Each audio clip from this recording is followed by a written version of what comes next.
If you are an American and you don't happen to live in Washington, D.C., you probably don't think a lot about the connection between your city and national political power.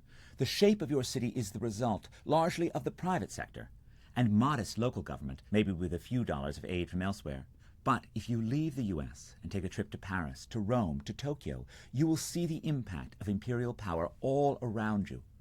Napoleonic heritage is visible everywhere in Paris, from street names commemorating Napoleonic victories, to the Arc de Triomphe, to the broad boulevards built by Baron Haussmann at the behest of Napoleon III.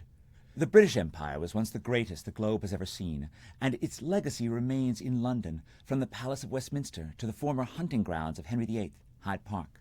In the developing world, power shapes urban growth even more completely. Beijing is incomprehensible except as the capital of a mighty state. Delhi's upward trajectory owes much to the favor and autonomy it has received as India's capital region. Buenos Aires, Mexico City, Cairo, all of these great world cities are above all political. So, if you are an American, this section will hopefully help you to understand the unusually non-political nature of large U.S. cities, which reflect decisions made by both the nation and by states to locate political capitals away from large population centers.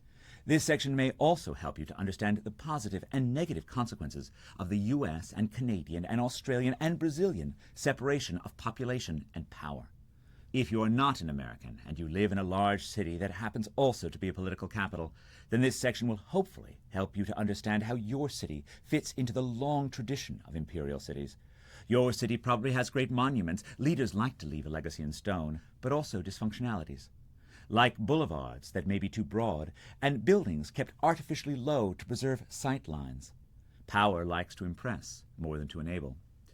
But no matter where you are, you need to understand the role of political power to understand the past and future of our urban world, because so many of the world's greatest cities have been shaped by the power of their nations.